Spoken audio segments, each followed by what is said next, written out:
La primera conferencia magistral estará a cargo de una reconocida intelectual.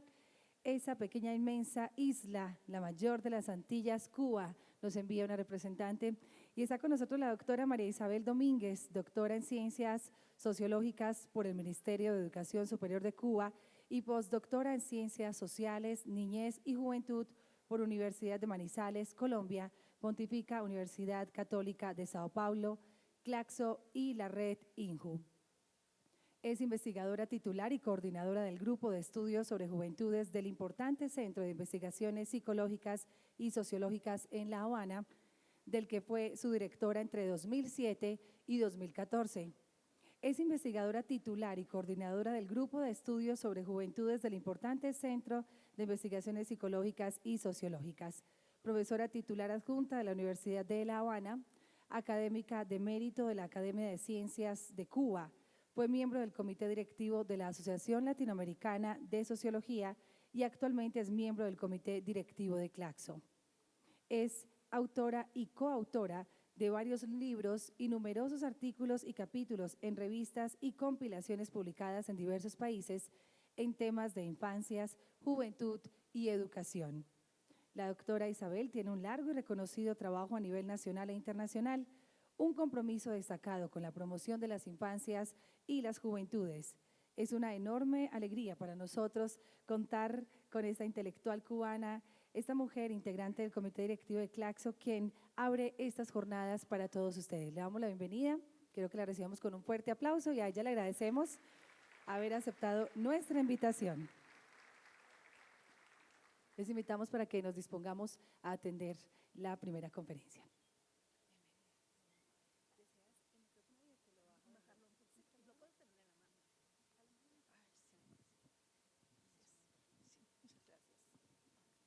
Sí. Buenos días a todas, a todos. Para mí realmente es un increíble honor estar compartiendo en estas jornadas y también un gran reto comenzar con esta primera presentación trayéndoles la experiencia de Cuba, esa isla del Caribe que quizás se conoce internacionalmente por haber hecho un gran esfuerzo en materia de educación. Y humildemente vengo a compartirles esa experiencia, entre las cuales precisamente colocarse hoy en ese reconocimiento por sus logros alcanzados tiene que ver mucho con el esfuerzo y el trabajo realizado por un conjunto grande de hombres y mujeres que en las áreas rurales libraron una gran batalla desde los primeros años 60 por hacer esa campaña de alfabetización que logró erradicar el analfabetismo, uno de los flagelos que hoy afectan a muchas de nuestras sociedades y que está incluso entre los objetivos de desarrollo sostenible que se sigue planteando la humanidad, porque es una meta que no todos los países han logrado alcanzar. Entonces, repito, sencillamente voy a compartirles algunos elementos de la experiencia cubana en materia de educación en general y específicamente el papel que en ello ha jugado la educación rural. Bueno, brevemente. Algunos elementos generales de las pautas de esa política nacional de educación. Bueno, en Cuba la política de educación es un componente básico de la política social en su sentido general. Una parte importante, más de la cuarta parte del presupuesto del Estado se dedica a educación. Es pública, completamente pública, es universal, gratuita y laica. Es obligatoria hasta el 9º grado. El Estado es el máximo responsable de establecer sus directrices y está comprometida con una formación general integral que incluye valores culturales, éticos, políticos y no solo una formación técnica para el trabajo. Su fin último es formar ciudadanos y ciudadanas comprometidos con la transformación social. Y para ello un elemento central es precisamente el principio de estudio-trabajo, es decir, cómo el aprendizaje está acompañado de la aplicación práctica y como forma educativa se le da valor a la vida rural y al trabajo en el campo. Muchas incluso de las escuelas urbanas cumplen un periodo durante el curso escolar de trabajo en el campo, acompañando a campesinos, a campesinas en su labor. Y bueno, está conformado, por supuesto, por un sistema nacional de educación. A lo largo de varias décadas se han producido un conjunto de transformaciones que han ido en un proceso continuo. Como decía, empieza en 1961 con la Ley de Nacionalización General de la Enseñanza. El Estado asume la responsabilidad de la educación y establece la prestación gratuita de los servicios educativos.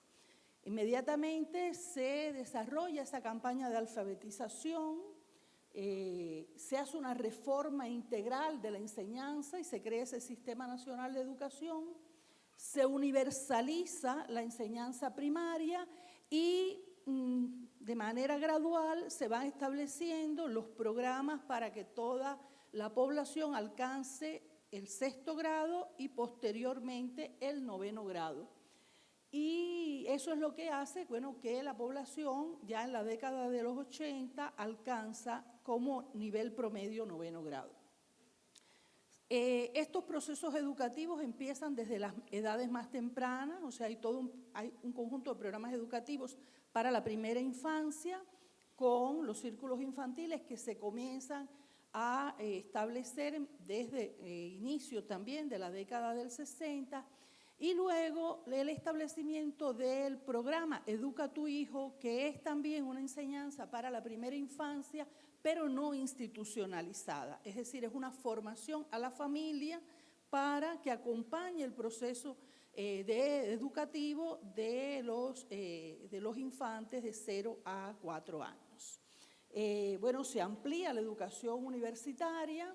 Ya en 1976 se crea un ministerio específico para la educación superior y a lo largo de todos los años se establece lo que se ha llamado la estrategia de perfeccionamiento continuo, que voy a mencionar un poquito más adelante. Bueno, esto es básicamente la estructura del Sistema Nacional de Educación. Tienes educación para primera infancia, que es la institucional a través de los círculos infantiles, y la no institucional a través del programa Educa a tu Hijo. Tiene la enseñanza preescolar. La enseñanza preescolar está tanto en los círculos infantiles como en algunas de las escuelas primarias. Luego la educación primaria hasta 6º grado, la secundaria básica, que es hasta el nivel medio básico de 9º grado, pero también está la enseñanza obrero calificada y la enseñanza obrero campesina de adultos, que es para alcanzar justamente entre 6º y 9º grado. El nivel medio superior, conformado por la enseñanza preuniversitaria y la enseñanza tecnológica, la educación técnica y profesional, bueno, la enseñanza superior con su nivel universitario y de posgrado. Yo voy entonces a, muy brevemente, recorrer un poquito la ruta crítica de la educación rural en Cuba. Bueno, los historiadores de la educación ubican el nacimiento de la educación rural, digamos ya de una manera más estructurada, en la primera mitad del siglo XIX. En 1816 se constituye la sección de educación en la Sociedad Económica Amigos del País y ya se empiezan a crear las primeras escuelas multígradas.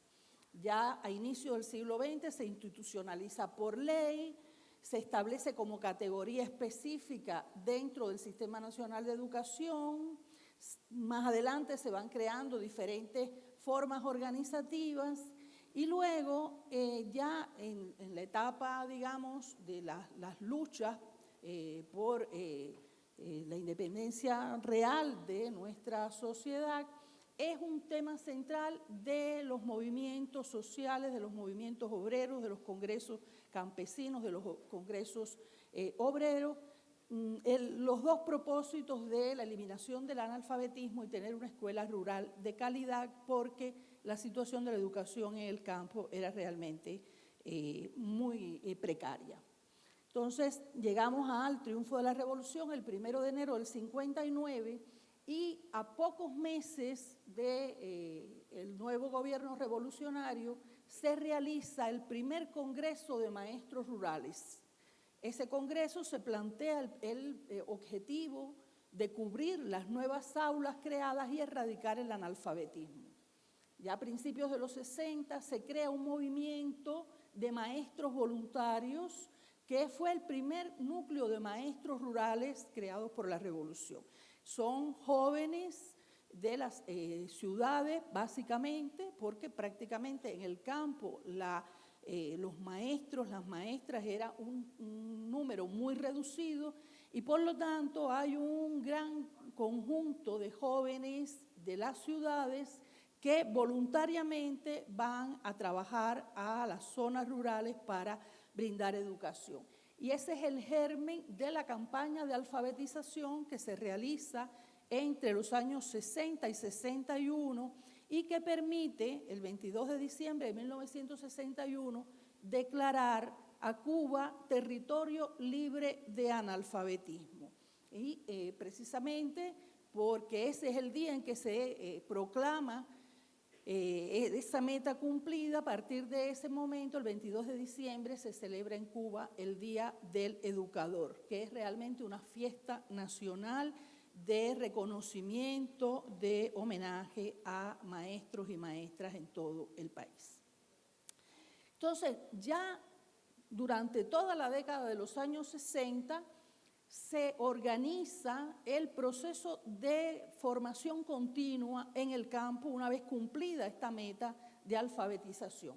Se crea la Dirección Nacional Rural en el Ministerio de Educación, se crea una estructura de dirección tanto nacional, provincial, municipal, y se crean las llamadas rutas o zonas en cada municipio donde se articulan entre 15 y 30 escuelas en dependencia de la magnitud de los territorios para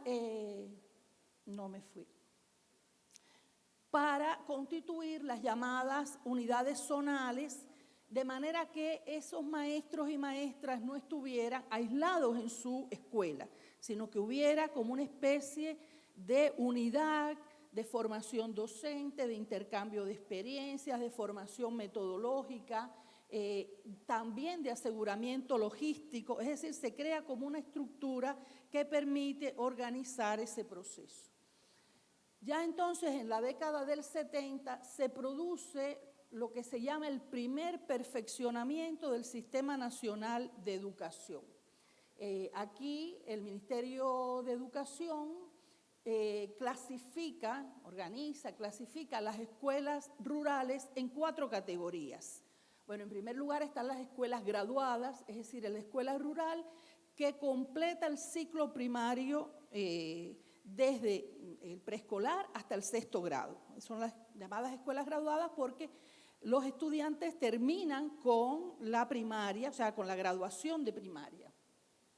Están las llamadas escuelas semigraduadas que solamente cumplen el primer ciclo de 1º a 4º grado. Luego están las escuelas concentradas, que son generalmente escuelas también para el primer ciclo de 1º a 4º grado, pero son escuelas internas para aquellos niños y niñas cuyas familias tienen necesidades económicas, o sea, necesitan un apoyo adicional y por lo tanto son niños que están en escuelas internas o semi-internas. Y por último están las escuelas multígradas. Estas escuelas, bueno, son aquellas escuelas las más conocidas donde hay muy poquitos niños de cada uno de los grados y por lo tanto se reúnen con 1 o 2 maestros que cumplen todo el programa de los diferentes grados. Ya en la década del 80 se pasa entonces al segundo perfeccionamiento del Sistema Nacional de Educación Y aquí se organiza toda la enseñanza primaria, tanto urbana como rural, en 2 ciclos. O sea, el primer ciclo de 1º a 4º grado, el segundo ciclo de 5º a 6º grado, y la escuela rural se queda solo para el primer ciclo. Es decir, que a partir del 5º grado ya los niños, las niñas empiezan a ir a otro tipo de institución, donde generalmente después, continúan de este segundo ciclo a la enseñanza secundaria básica. Al inicio de la década del 90 se establece un nuevo modelo pedagógico para las aulas multígradas. Aquí se diseñan planes de clase para el sector rural elaborados desde el Ministerio de Educación. Este segundo perfeccionamiento con este nuevo modelo pedagógico tenía el propósito de, digamos, estandarizar un poco la educación que se daba en la escuela rural. Sin embargo, no fue un proyecto exitoso, precisamente porque al tratar de estandarizar, perdió de vista muchas de las peculiaridades que tiene la escuela en los diferentes territorios. O sea, fueron planes mucho más homogéneos y eso no garantizó llegar justamente a las características específicas de la educación en cada uno de los municipios, en cada una de las localidades, en cada uno de los territorios. Y fue un proceso que duró un periodo de tiempo, pero que fue necesario revisarlo. Ya precisamente para inicio de la primera década del actual siglo, se crearon lo que se llamó en Cuba los nuevos programas sociales, que tuvieron un énfasis muy fuerte en fortalecer y perfeccionar los procesos educativos. En ese periodo se crea un nuevo modelo de escuela primaria, se reuniversaliza la educación superior y para eso se crean las sedes universitarias municipales en cada uno de los municipios.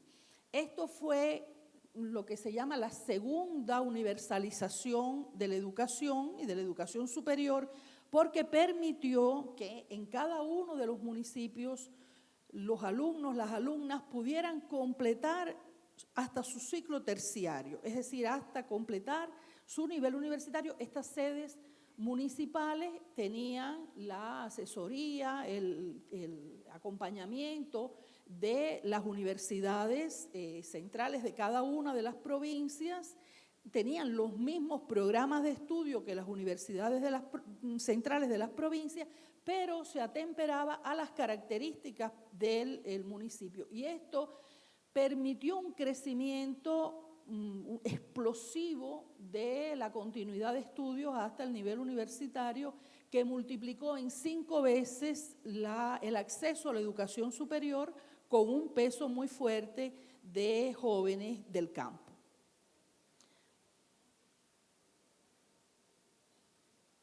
Este gran crecimiento y esta digamos, expansión de la educación que permitieron los programas sociales de principios del siglo, bueno, realmente implicó un crecimiento, como decía, explosivo, y por lo tanto, a partir del año 2008-2012, empieza a tratar de compactarse esa gran dispersión que se había generado con esta ampliación de los servicios educativos. Esto tuvo algunas consecuencias negativas para el área rural, porque implicó la reducción y en algunos casos la eliminación de aquellas escuelas primarias que tenían menos de 5 alumnos. O sea, en las zonas rurales había más de 500 escuelas con 1 o 2 alumnos, porque son áreas muy dispersas donde la escuela en realidad era un maestro para educar 1 o 2 alumnos. decía, había más de 500. En este periodo se tratan de compactar todas esas escuelas que tenían menos de 5 alumnos y crear centros más compactos. Esto implicó también la creación de centros mixtos, es decir, aprovechar las instalaciones existentes, que a veces eran solo de una secundaria básica o eran de un instituto politécnico, pues crear centros mixtos donde en una misma instalación estuvieran los diferentes niveles del sistema educacional. O sea, hubiera enseñanza primaria, una enseñanza, una escuela primaria, una escuela secundaria, a lo mejor un instituto politécnico o un instituto preuniversitario.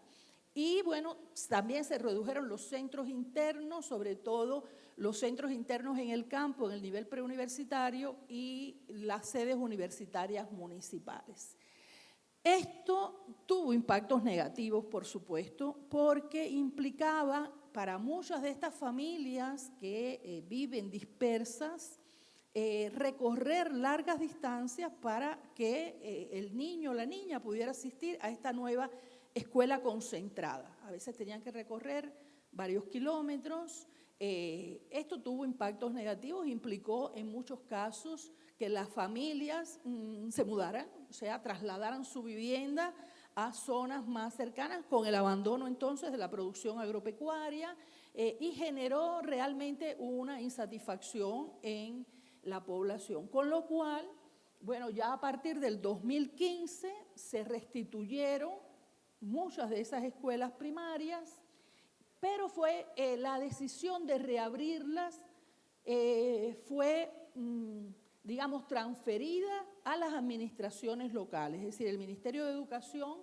no fue quien tomó la decisión de cuáles escuelas se abrían, se reabrían o se mantenían concentradas, sino que fue un análisis en cada una de las localidades por las direcciones territoriales, por los inspectores de ruta, por las diferentes unidades de la educación rural, quienes hicieron este reanálisis de cuáles escuelas se reabrieron, y se reabrieron muchas de ellas nuevamente.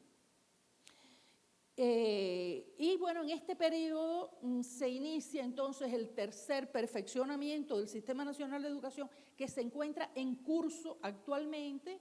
El perfeccionamiento generalmente empieza con una especie de experimento en algunos territorios particulares, y luego en la medida que se van haciendo los ajustes que ese experimento va demostrando, pues entonces se aplica como política general. Y estamos precisamente en este periodo, 2019-2020, en esta última etapa de implementación del tercer perfeccionamiento, que incluye, este tercer perfeccionamiento, la construcción del proyecto educativo y del currículo institucional, que le da una mayor autonomía a la escuela para ajustar una parte del currículum a las particularidades de su contexto, con la participación de maestros, de estudiantes, de la familia y de la comunidad. Es decir, el currículo tiene una parte, digamos, estandarizada, ¿no?, a través de los planes del Ministerio de Educación, pero tiene una parte del currículo que se construye institucionalmente con el acuerdo de no solo de la escuela, sino también de la familia y de la comunidad en correspondencia con el contexto. Y este es un proceso muy interesante que se viene desarrollando desde el 2015-2016 y que ahora se va a ir extendiendo a partir de la experiencia de cómo se hace esa construcción colectiva, participativa, que toma en cuenta no solo los saberes expertos, digamos, entre comillas, ¿no?, del Ministerio de Educación, sino que toma en cuenta los saberes propios de la familia, de las comunidades, y que le da una particularidad a la cultura, a las identidades de los diferentes territorios. Bueno, muy rápidamente, todo eso, ¿a qué ha dado lugar? Bueno, ha dado lugar a una reducción del analfabetismo, como decía, o sea, desde una cuarta parte de la población analfabeta en los años 50, se produce una reducción con la campaña de alfabetización, prácticamente queda eliminada, o sea, esa cifra de 3,9 del 1961 eran las personas que no eran alfabetizables, digamos, porque ya tenían mucha edad, porque tenían algún tipo de discapacidad que no le permitía el aprendizaje, pero toda persona alfabetizable lo fue en ese periodo. Y eso fue disminuyendo hasta, estos son los datos de los censos de población y viviendas de cada uno de los periodos, con lo cual es una información nacional.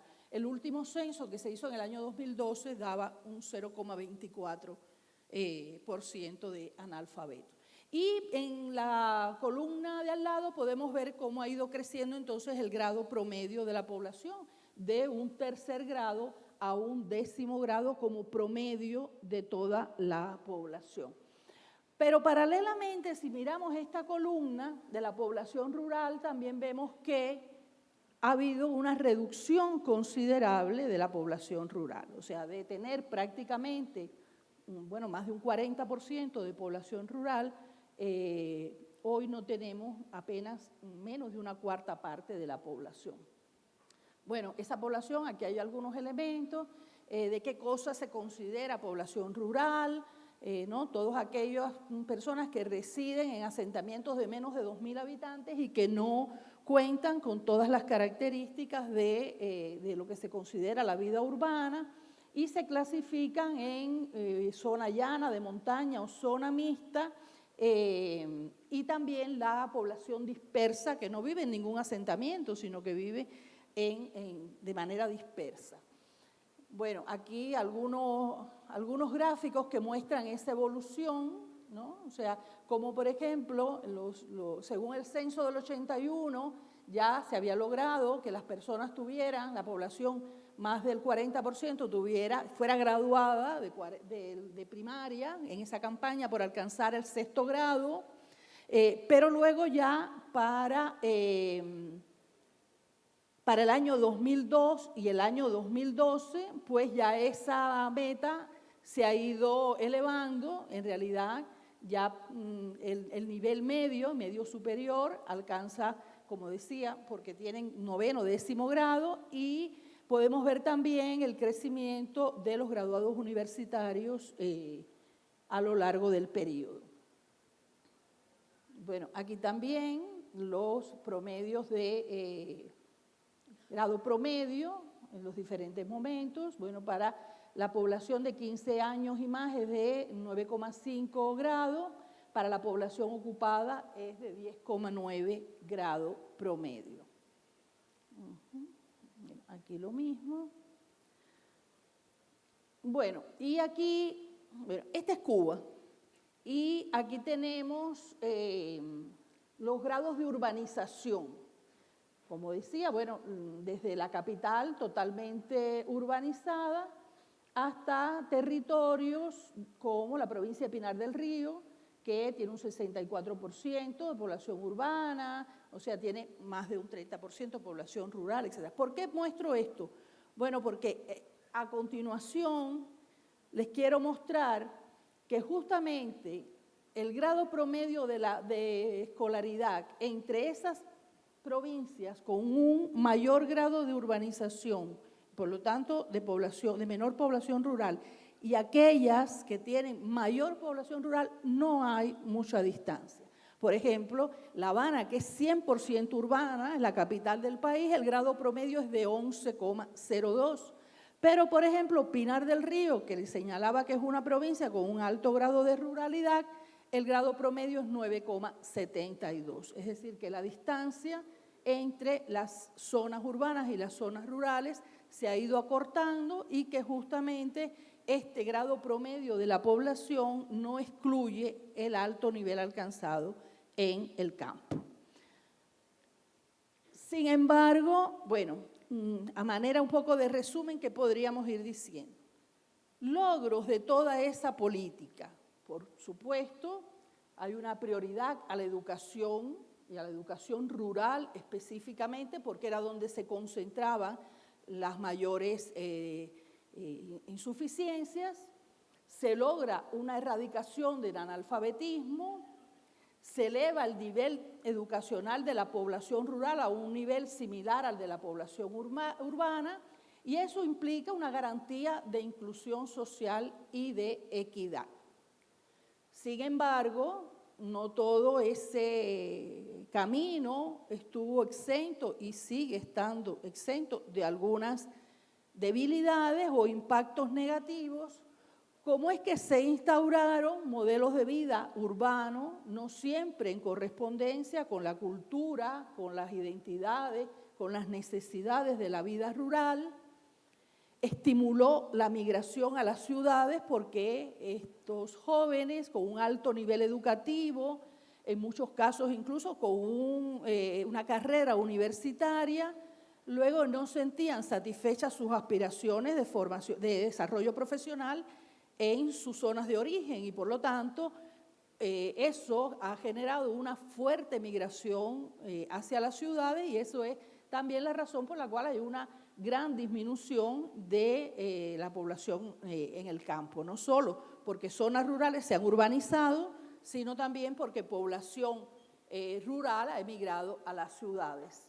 Y eso ha provocado reducción y envejecimiento de la población rural, que es uno de los temas actuales de la sociedad cubana en el marco de un proceso de envejecimiento general de la población, porque hay una reducción de la natalidad, hay una gran elevación de la esperanza de vida de las personas, por lo tanto, la población de más edad va creciendo y no se compensa suficientemente con los nacimientos, por lo tanto hay un envejecimiento general de la población, pero ese proceso es muchísimo más agudo en las zonas rurales porque se acompaña además de la migración de las personas jóvenes hacia las ciudades. Principales aprendizajes. Bueno, la universalidad de las políticas públicas no puede desconocer las peculiaridades de cada contexto y su necesaria aplicación diferenciada. Es decir, si tenemos que partir de un enfoque situado de las condiciones de cada uno de esos contextos, bueno, las políticas universales tienen que ir acompañadas de estos enfoques diferenciados que permitan esa garantía general de derechos que implica esa universalización, pero también tomando en cuenta esas peculiaridades. Eso exige el diálogo de saberes entre los distintos actores del proceso, maestros, estudiantes, familia, comunidad, investigación académica. Exige también la contrastación de experiencias y la construcción colectiva.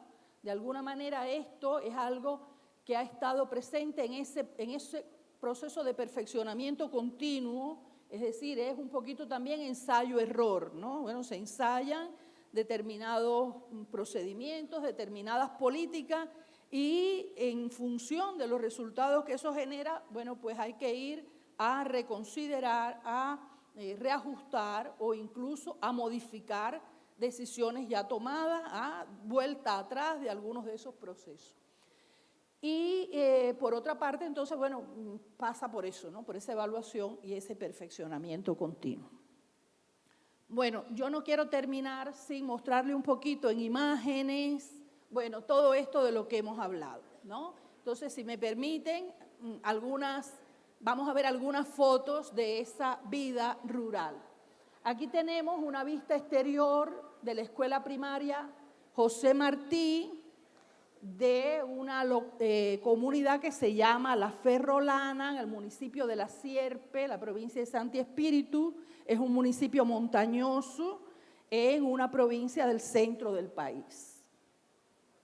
Bueno, aquí tenemos una escuela secundaria básica en la provincia de Las Tunas. Las Tunas es una provincia al oriente del país, una de las provincias más rurales y una de las provincias de menor nivel de desarrollo socioeconómico y con un peso importante en la actividad agropecuaria. Bueno, aquí tenemos una escuela secundaria básica y un grupo de sus estudiantes.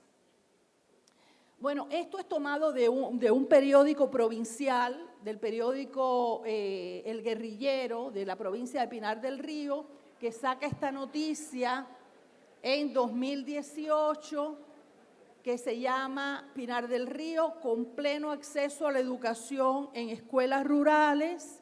Y esta es la Escuela Pedagógica Rafael Ferro, en el municipio Sandino, Y aquí, esta es una escuela nueva, de reciente construcción. Ahí estaba en su segundo curso, con una matrícula de 260 estudiantes y su claustro de profesores.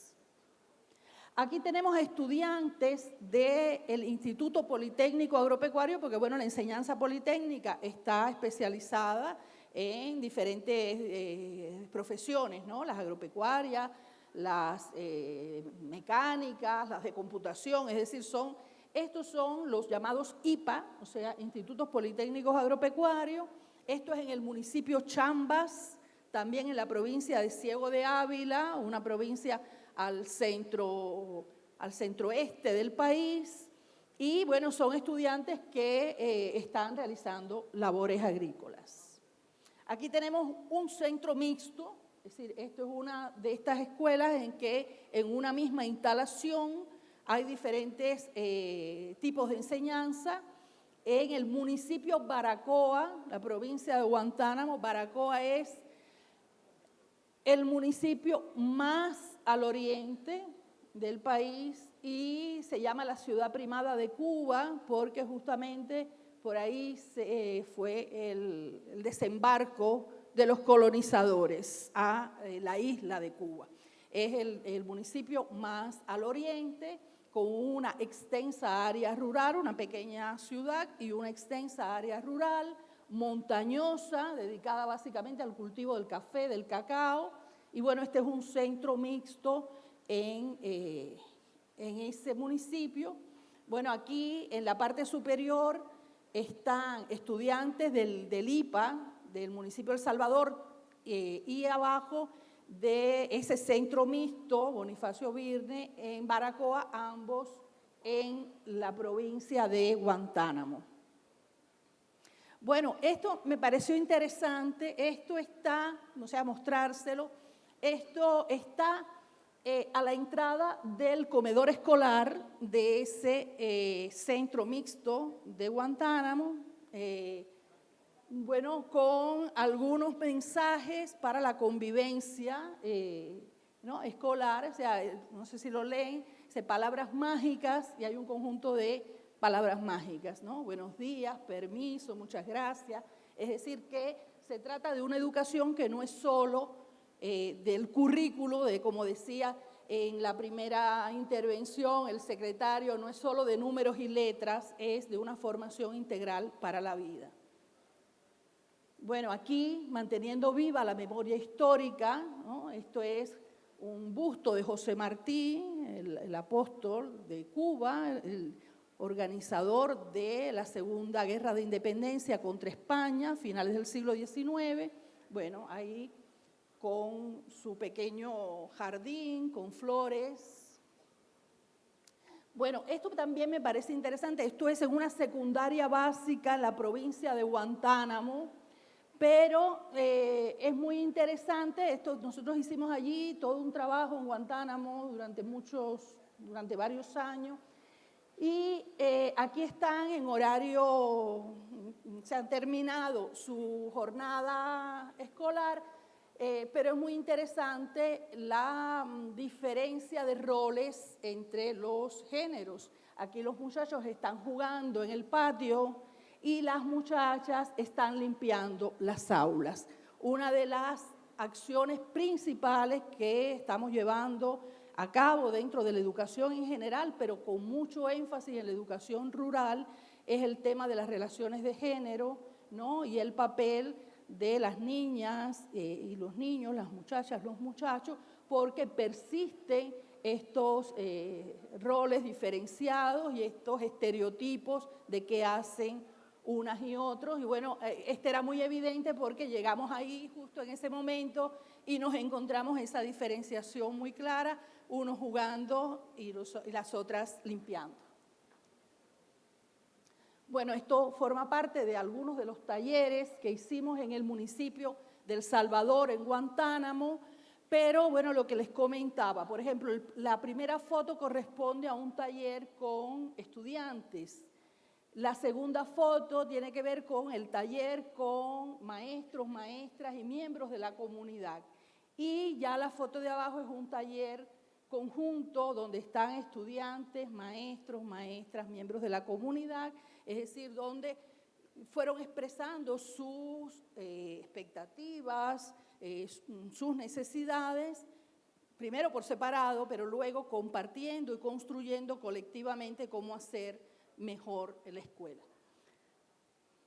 Bueno, ya solamente para terminar, quisiera decir que todo este trabajo y toda esta labor que ha dado frutos, no exento, por supuesto, de dificultades, ha estado siempre, vamos a decir, guiado por el pensamiento martiano, el pensamiento de José Martí, que puso mucho énfasis en el papel de la educación, y solamente voy a mencionar, parafrasear dos de sus pensamientos, cuando dijo: todo hombre, hoy diríamos todo hombre y toda mujer, tiene derecho a que se le eduque y con ello el deber de contribuir a la educación de los demás.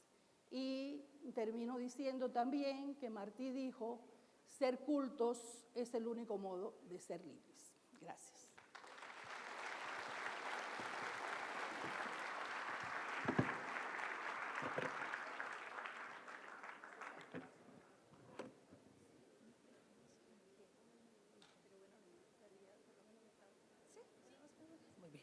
Bueno, sabemos que por el tema de instalación se nos alargó un poco, pero la doctora María Isabel, si quiere, si tienen un par de preguntas, vamos a habilitar. Si alguien tiene alguna inquietud, ella quisiera socializar un poco con ustedes. Si alguien tiene alguna pregunta para hacerle,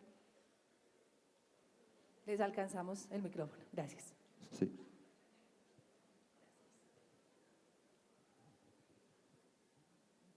Buenos días a todos.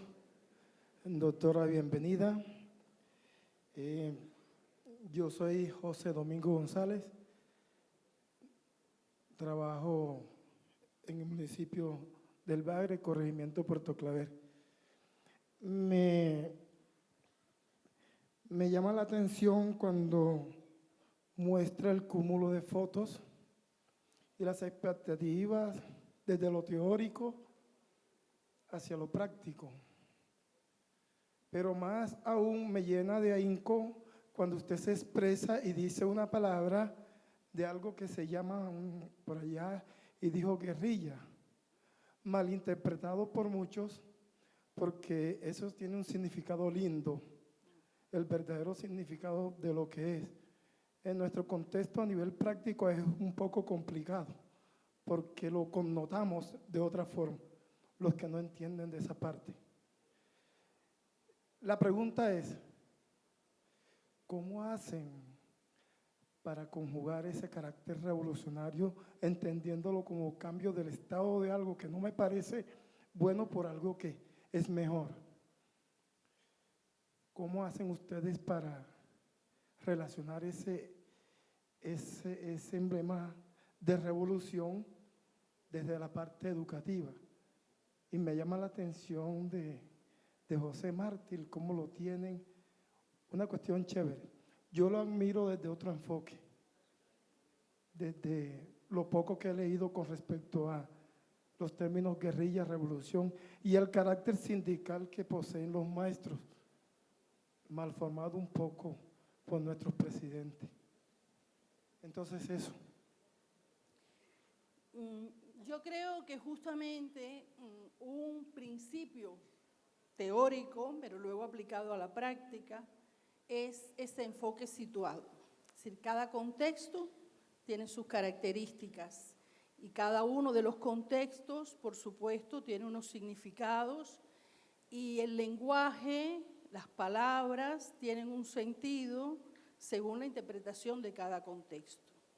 En el caso cubano, ser guerrillero es ante todo ser un luchador por la transformación social.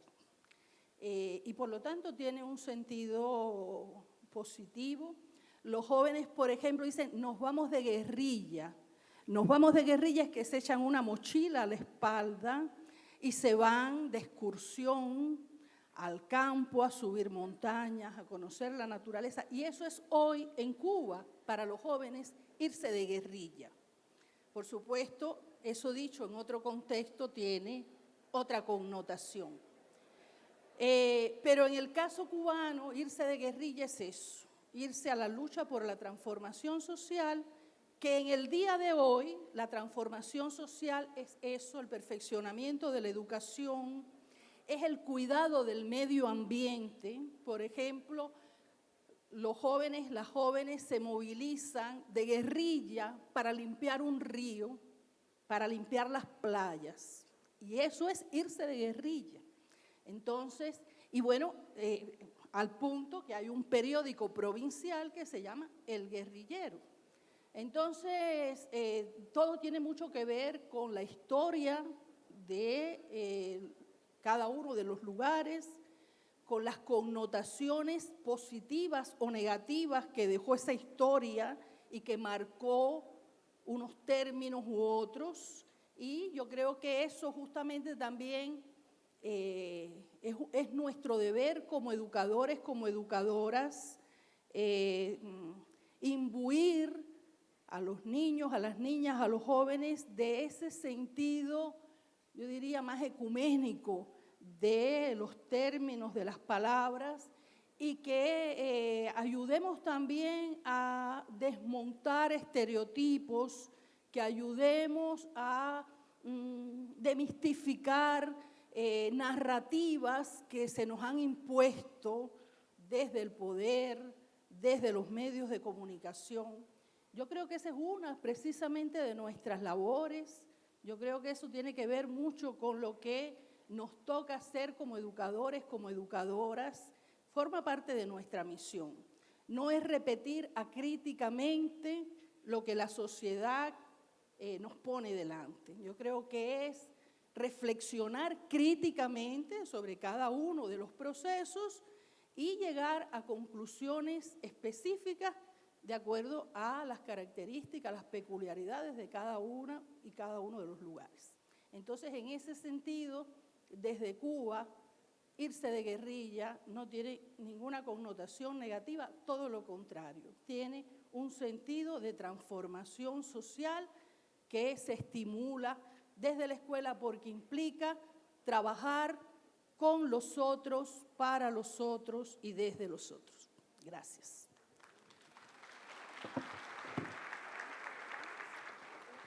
Última pregunta, gracias.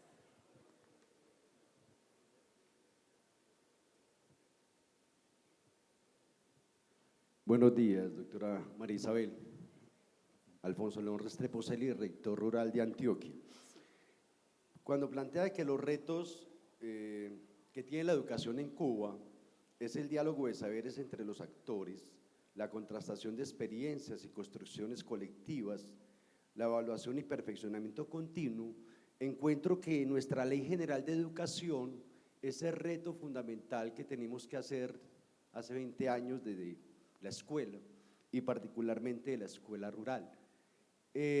¿Cómo está fundamentada la formación del maestro para ser maestro en Cuba, para que fortalezca no solamente esa relación de ese desarrollo integral, sino también la contextualización de la importancia de la ruralidad en su labor y su quehacer cotidiano y pedagógico?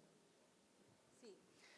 Bueno, a ver, dentro de todo ese Sistema Nacional de Educación está también incluido todo el Sistema Nacional de Formación Pedagógica, que tiene también diferentes niveles, o sea, hay una formación pedagógica de nivel medio y hay una formación pedagógica de nivel superior. Todas las provincias del país tienen una universidad pedagógica que tiene, bueno, por supuesto el pregrado, pero también tiene el posgrado, y que en Cuba, por ejemplo, la comunidad académica que tiene más doctores es la comunidad pedagógica. Es decir, hay una formación continua de los maestros, maestras, y que se lleva a todos los territorios y del cual forman parte también los maestros, las maestras rurales, porque está esta formación a todos los niveles.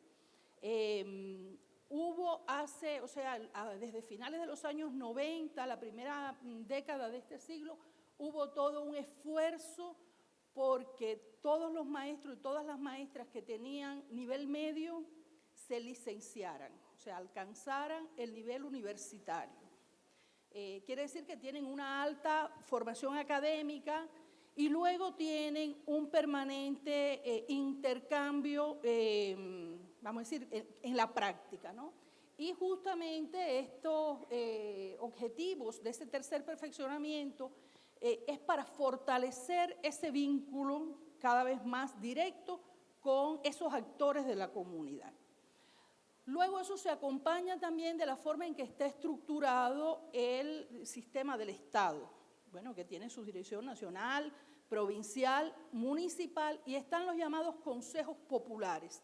Los consejos populares son unidades mucho más pequeñas, territoriales, que agrupan a los diferentes, digamos, factores de la comunidad, o sea, la representación del Estado en la comunidad.